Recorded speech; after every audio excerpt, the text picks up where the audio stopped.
इन्डियाको ठाउँमा पनि दाउरा चिर्याएरै खाना पकाउनु पर्ने यो कस्तो अवस्था आयो देख्न सक्नुहुन्छ। यहाँ चाहिँ अब चाहिँ दाउरा चिर्याएर हामी चाहिँ फ्राई गर्दैछौँ, चाइनिज चालु गर्दैछौँ। देख्न सक्नुहुन्छ गाइस तपाईहरु, यहाँ चाहिँ हामी अब कोइलामा फ्राई गर्दैछौँ। ग्यासहरू सबै सकिसकेको छ। धेरै ठाउँमा चाहिँ होटलहरू बन्द भइसकेको छ, तर हाम्रो होटल भने चालु छ। देख्न सक्नुहुन्छ ग्यास कोइला हैन, दाउरामा लास्टमा अब दाउरामा पनि अब दाउरा मगाइसकेपछि दाउरामा अब खाना पाक्दैछ। देख्न सक्नुहुन्छ यहाँ चाहिँ अब फ्राई गर्दैछौँ हामी।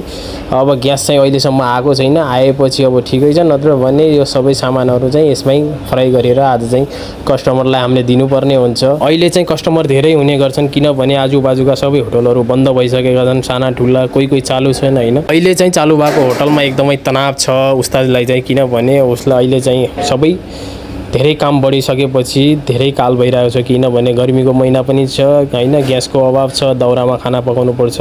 अहिले चाहिँ एकदमै काल भइरहेको छ हैन। के गर्ने त गाइस, सहनु पर्यो।